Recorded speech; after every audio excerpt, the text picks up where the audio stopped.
Bueno, y ahora vamos a hablar de epilepsia. Está con nosotros el doctor Fernando Espínola. Doctor, bienvenido al programa. Buenas tardes, ¿cómo están?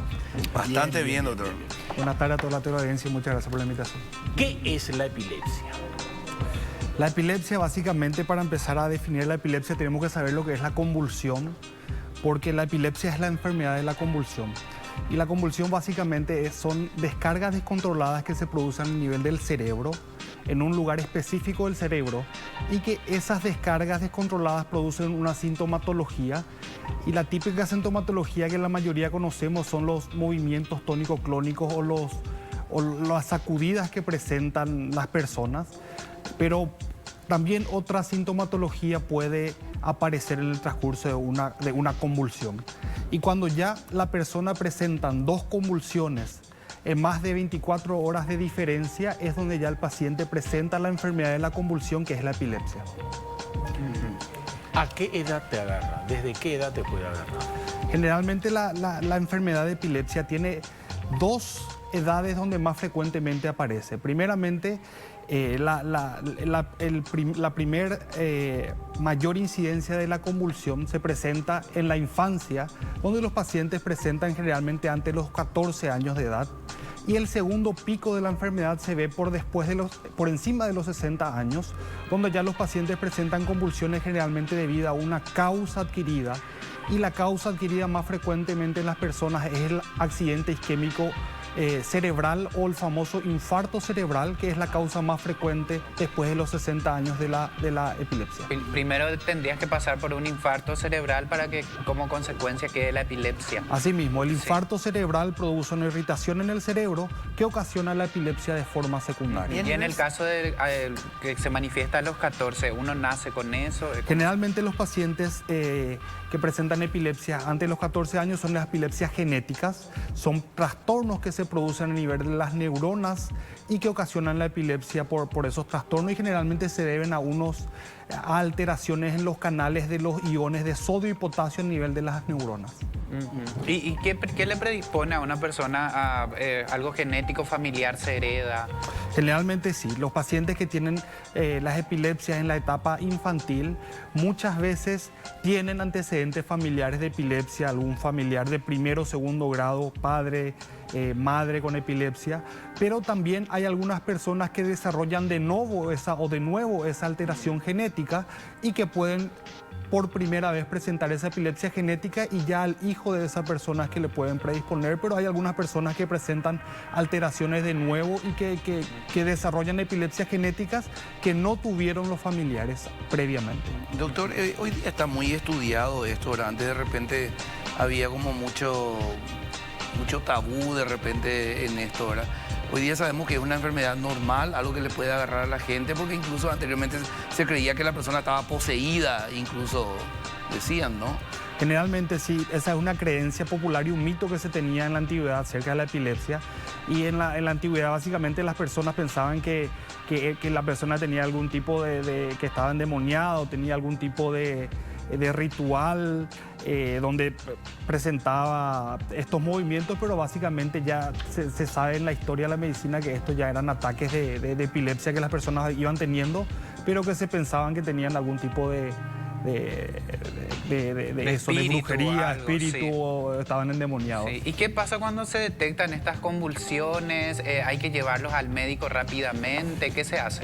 Ya, generalmente lo que tenemos que hacer después de la primera convulsión es llevarle al médico para que el médico neurólogo inicie el estudio de las convulsiones, y básicamente son dos estudios básicos los que nosotros los neurólogos y los epileptólogos le solicitamos a estos pacientes.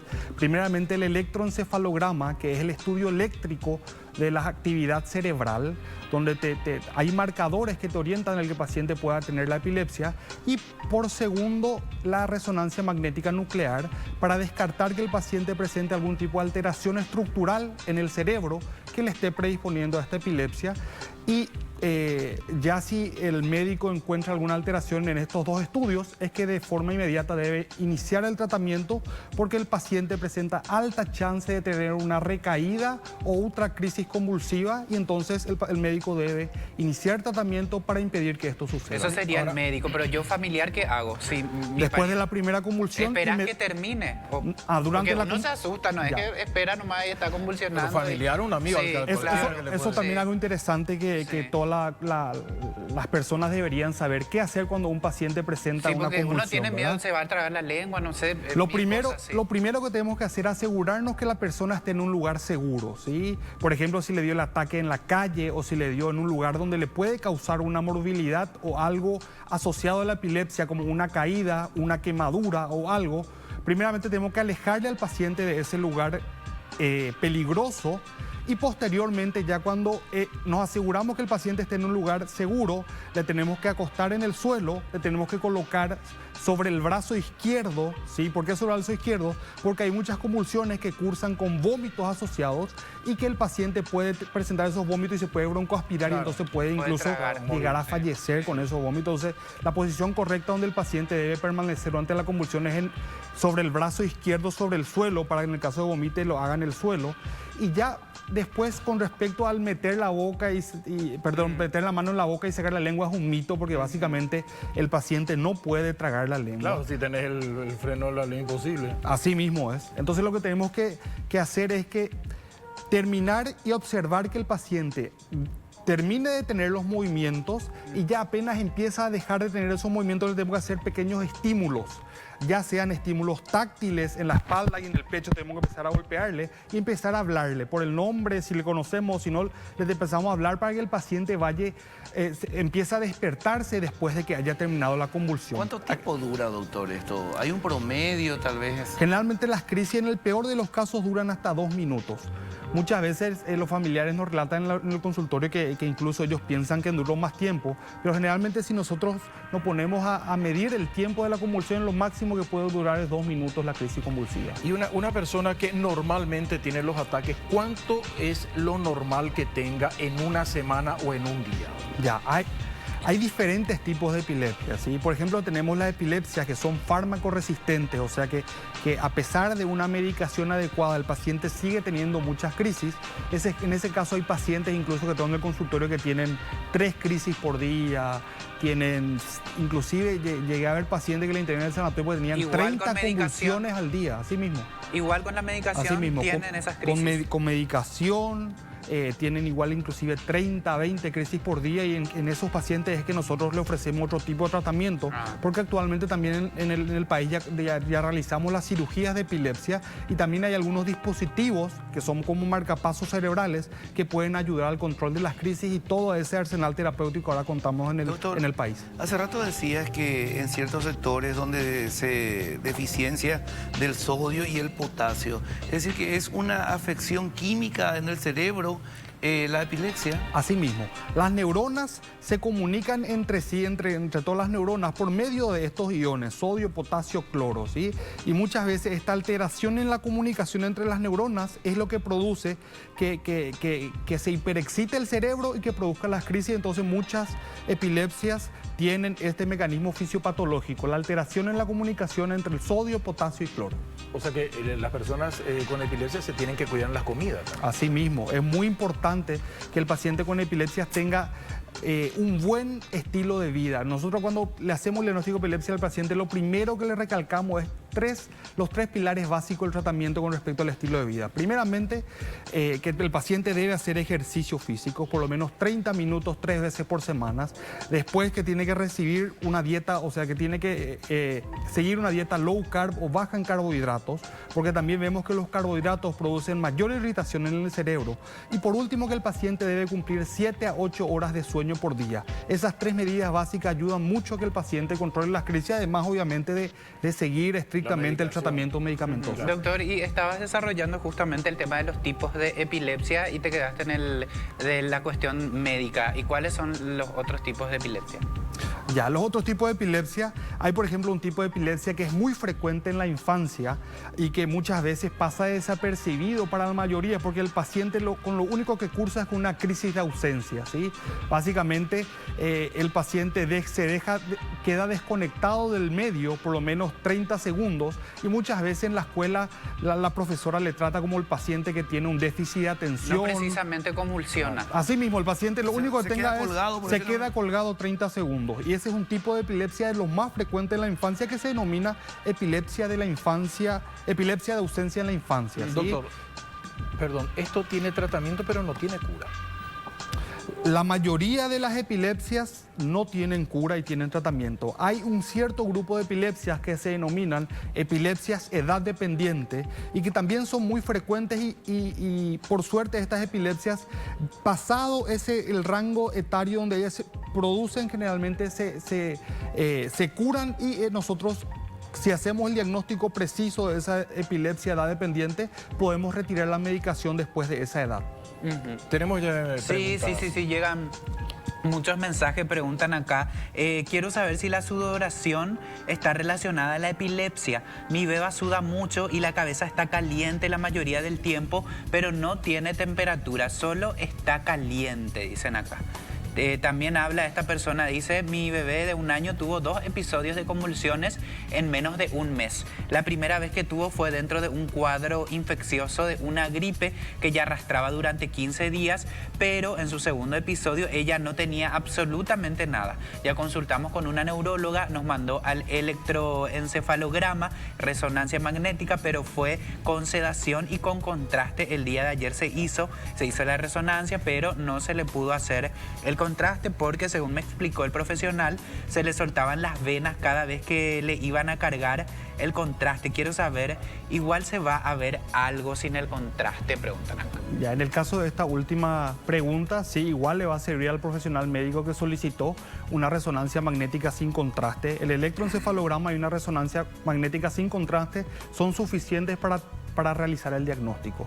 Y en cuanto a la primera pregunta, en cuanto al niño que presenta sudoración, una sudoración por sí sola, sin la elevación de la temperatura, no se puede considerar como epilepsia, ¿sí? Tiene que haber algún otro síntoma asociado, porque sería muy raro que un paciente curse solo con sudoración y que termine teniendo el diagnóstico de epilepsia. Una criatura que le tome epilepsia desde chiquitito, ¿hasta que los cuántos años más o menos puede llegar a vivir? Ya, hay diferentes tipos de epilepsia y hay algunas epilepsias, y por suerte son las más frecuentes, que responden muy bien al tratamiento medicamentoso. Del 100% de las epilepsias, el 75% responden bien al tratamiento medicamentoso. Solo el 25% generalmente son pacientes con epilepsia fármaco-resistente, y de esos, otra vez de esos 25%, 1/3 de esos es generalmente que son candidatos a cirugía de epilepsia. O sea, el 75% de los pacientes van bien con un buen tratamiento medicamentoso y solo ese 25% que tiene más riesgo de que pueda tener algún tipo de complicación, y el SUDEP, que es la muerte súbita relacionada a epilepsia, que es lo que me había consultado. A ver, pregunta también acá. Buenas tardes, tengo una consulta para el doctor. Tengo una sobrina de 10 años y su síntoma es cuando está muy contenta o emocionada, empieza como a temblar. Ya hicimos muchos estudios y nada de resultados. Ya, sí hay algunas epilepsias que pueden desencadenarse con emociones, pero lo interesante sería si en los primeros estudios de electroencefalograma vino normal, seguir realizando de forma periódica, porque el primer electroencefalograma solo tiene una sensibilidad del 40%. Eso significa que cada 10 electroencefalogramas que realizamos los neurólogos, encima tiene que ser neurólogos bien entrenados, solo 4 vienen positivos para el diagnóstico de epilepsia. Entonces lo correcto en ese caso sería seguir realizando los estudios de forma periódica, hasta llegar al diagnóstico. Ok, otra pregunta, dicen acá desde Obligado Itapúa, mi hija padece de epilepsia, está medicada e igual tiene sus ausencias. A los 17 años fue la primera vez que le dio, hoy tiene 38. Sí, lastimosamente este tipo de epilepsias, que son las epilepsias de ausencia, son una de las epilepsias que que no tienen cura, o sea, solo tratamiento, generalmente con un buen tratamiento, tienen un buen control de las crisis, pero esta paciente necesita medicación por toda la vida, porque se ve que al retirar la medicación en este tipo de epilepsias, ellos tienen crisis de escape, o sea, tienen crisis a la retirada de la medicación. Y estas personas que usted cuenta que tienen estas ausencias, de repente, igual con la medicación, tienen convulsiones, ¿cómo es su vida? ¿Ellos trabajan o es un impedimento de repente para algunas actividades? Ya, eso es un tema muy sensible porque la mayoría de las personas terminan ocultando el diagnóstico de epilepsia porque hay muchos de los empleadores que no le dan trabajo a los pacientes que tienen epilepsia porque saben que puede tener una crisis en el trabajo, realizando alguna actividad, y por eso la mayoría de mis pacientes terminan ocultando el diagnóstico, y por eso es lo que los médicos nos terminamos esforzando más para tratar de hacer un buen control de las crisis para que el paciente no tenga crisis durante el trabajo, porque ya tuvimos varios casos de que después de una crisis epiléptica lastimosamente se les desvincula. Doctor, a sí mismo, doctor, se les desvincula ¿el el trabajo. paciente tiene manera de signos de alarma, por decir una manera, antes de llegar a la crisis? Siente que le va a dar ¿Puede saber eso? Hay algunos tipos de epilepsias que tienen lo que llamamos el aura, ¿sí? El aura es el síntoma que precede a la epilepsia. Y hay muchos tipos de epilepsia que presentan esa aura. Y generalmente algunas auras, por ejemplo, son dolores de cabeza o unas náuseas o malestar estomacal que generalmente preceden al inicio de la epilepsia y que el paciente se puede dar cuenta. Pero hay otros tipos de epilepsia que no presentan este síntoma premonitorio que es el aura y que presentan ya la crisis sin ningún tipo de aviso. Esas son las que generalmente son más peligrosas porque el paciente termina presentando algún traumatismo de cráneo o alguna morbilidad asociada. A ver, el tema de la operación, dijo que no cualquiera se la puede hacer, pero esa operación no es sencilla, es más o menos como se dice vulgarmente, te destapan la cabeza y te empiezan a tocar los cables, ¿verdad? Así mismo, generalmente los pacientes que son candidatos a cirugía son pacientes que tienen la epilepsia con una etiología lesional, o sea, hay una alteración en la estructura del cerebro, y lo que se realiza después de unos estudios bien detallados es realizar la delimitación exacta del foco epileptogénico relacionado a esa alteración estructural, y lo que se hace, así mismo como dices Jorge, se le destapa el cerebro y se le trata de sacar específicamente esa parte del cerebro donde se inician las crisis, ¿sí? Obviamente respetando las áreas elocuentes. Las áreas elocuentes son las áreas que cumplen una función importante en el cerebro, como por ejemplo hablar, moverse. O sea, lo que hacemos un buen estudio y tratar de delimitar bien el área de inicio de la crisis, se le retira esa área, pero respetando las áreas que tienen alguna función específica y que sea importante para que el paciente tenga una buena calidad de vida. Pero esa operación, tocando el tema, esa operación se hace estando él despierto, que es esa operación donde le vas hablando así y mismo, van conversando. Esa cirugía se llama Wake Up Surgery, donde el paciente, cuando tiene esa área elocuente muy cerca del área del habla, generalmente nosotros le dejamos despierto durante la cirugía al paciente y le vamos hablando. Inclusive hay pacientes, por ejemplo, tuvimos caso de un paciente que era violinista y tiene que tocar el violín durante la cirugía para evitar lesionar esa área y sacar solo el área donde inició la crisis epiléptica. ¿Cómo es este electrodo, doctor, que le insertan a la persona? Como dijiste hace rato, es como un marcapasos, ¿verdad? Pero ¿cómo es eso? Eso es una innovación que tenemos en el tratamiento de la epilepsia acá en el país, que son estimuladores del nervio vago, y también hay estimuladores cerebrales profundos, que son como marcapasos cerebrales que el paciente tiene acá en el pecho, pero directo va hasta el cerebro, ¿sí? Y lo que produce son pequeñas descargas eléctricas a nivel del encéfalo o del cerebro, y lo que hace de esa forma es producir una neuromodulación o un cambio en esos electrolitos que habíamos hablado, sodio, potasio, y de esa forma hacen un control de las crisis. Dos preguntas más y después ya... Bueno, dicen acá, consulta, ¿la epilepsia frontal se cura o qué tan grave es? Preguntan acá. Ya, las epilepsias frontales es uno de los desafíos más importantes que tenemos los epileptólogos, porque es una epilepsia de difícil diagnóstico, porque tiene muchos mimetizadores a la hora de la clínica y los estudios paraclínicos.